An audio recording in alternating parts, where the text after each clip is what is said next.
यार वैसे तो आए दिन WWE में कोई ना कोई स्टोरी किसी ना किसी के सर चढ़कर बोलती रहती है। कभी वो स्टोरी हमें गुस्सा दिला देती है तो कभी आंसुओं से भर देती है। तो आज हम आपको बताने वाले हैं 5 ऐसे चैंपियनशिप मैचेस विक्ट्रीज जिसे देखने के बाद आप भी इमोशनल होने पर मजबूर हो जाओगे। तो इस वीडियो को एंड तक पूरा देखना। एंड नाउ आप देख रहे हैं रेसलमैनिक्स एंड सब्सक्राइब करना तो बनता है। वेल सबसे पहले हम आपको लेकर चलते हैं सीधा 24 साल पहले। साल था 1999 एंड डेट थी 4 जनवरी। शो था मंडे नाइट रॉ, जहां द रॉक अपनी WWF चैंपियनशिप डिफेंड कर रहे थे अगेंस्ट मिक फॉली या फिर मैनकाइंड या फिर कैक्टस जैक, जो भी चाहे बोल लो। टोटल 20 मिनट का ये मैच था एंड क्या ही कार्नेज सेट हो रखा था इस पूरे ही मैच में। एक तरफ जहां विंस मैकमैन मैनकाइंड को हराने पर लगे हुए थे, वहीं दूसरी तरफ स्टोन कोल्ड के रिटर्न ने सारा खेल ही पलट के रख दिया। नॉट ओनली वो ऑस्टिन की लाइफ का सबसे बड़ा पॉप निकलकर सामने आया, बल्कि उस दिन मैनकाइंड WWF चैंपियन बने for the first time ever. पूरी दुनिया आंसुओं से भर गई थी एंड WWE के इतिहास में सबसे इमोशनल मोमेंट बनकर ये चीज सामने भी आई। तो अगर आपने इस मोमेंट को किसी भी तौर पर मिस कर दिया है तो अब तो हमने आपको बता ही दिया है। प्लीज इस मोमेंट को जाकर जरूर देखो, आपको आज भी घूसबम्स आ जाने वाले हैं।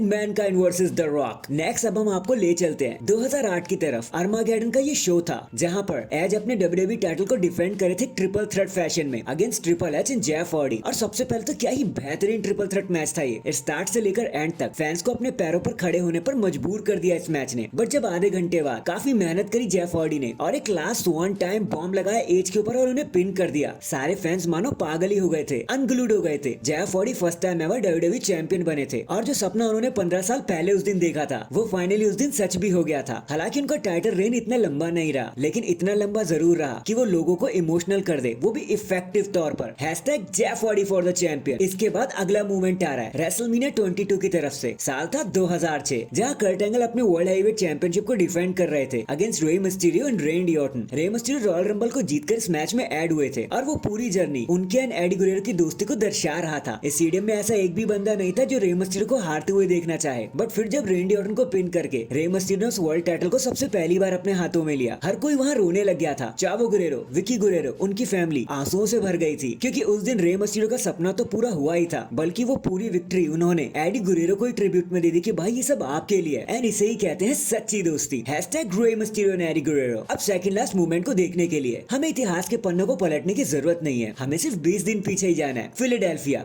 रेसलमेनिया एक्सएल नाइट 2, जहां एक फाइनल बैटल हो रहा था Cody Rhodes and Roman Reigns के बीच में। अब इस मैच में क्या ही बताऊं भाई मैं आपको, हमें कुछ बताने की जरूरत नहीं है। लेकिन उस दिन जब कोडी रोड्स ने रोमन रेंस को हराकर उस टाइटल को सबसे पहली बार अपने हाथों में लिया, खुद को एक चैंपियन बनाया, शायद ही कोई पर्सन ऐसा होगा जिनकी आंखों में पानी नहीं होगा। कोडी रोड्स ने हमसे जो प्रॉमिस किया था उस प्रॉमिस को उन्होंने बखूबी पूरा किया। एक कहानी का अंत हुआ और दूसरी कहानी का जन्म भी हुआ। तो अब एक रोड्स अपने आप को चैंपियन कह सकता है इन दी एंड। अब हम आपको ले चलते हैं सीधा 20 साल पहले। ईयर था 2004 और जगह थी नो वे आउट, एक क्लासिक मेन इवेंट जहां ब्रॉक लेसनर अपने WWE चैंपियनशिप को डिफेंड कर रहे थे against the late great Eddie Guerrero. और हमारी इस लिस्ट में यही एक ऐसा मैच है जिसको शब्दों की जरूरत नहीं है। इट्स नॉट अबाउट कि उस दिन एडी गुरेरो ने ब्रॉक लेसनर को हराया, बल्कि उस दिन पूरा WWE यूनिवर्स ही WWE चैंपियन बन गया था एडी गुरेरो के रूप में। एंड जो ओवेशन, जो प्यार, जो इमोशनल ओवरपोरिंग एडी गुरेरो को मिली, मुझे नहीं लगता कि वो उससे पहले कभी किसी को मिली थी, न आगे कभी किसी को मिलेगी। खुद विंस मैकमैन ने भी आकर उन्हें गले से लगा लिया था, इतना बड़ा था ये मूवमेंट। तो #he lies, he cheats and he steal, अगर आप एडी गुरेरो को जानते हो तो। So that is it guys, अभी के लिए तो बस इतना ही। आप मुझे बताना इस लिस्ट में से आपका सबसे बेहतरीन इमोशनल मैच कौन सा था, या फिर आपके दिल में कोई और मैच चल रहा है। कमेंट करके उसे जरूर बता देना, हम किसी और वीडियो में उसको इंक्लूड कर लेंगे। एंड चैनल पर नया है तो चैनल को जल्दी से लाइक एंड सब्सक्राइब कर दो। बाकी मैं मिलता हूँ आपसे किसी और अपडेट के साथ, तब तक के लिए अपना ख्याल रखें और खुश रहें।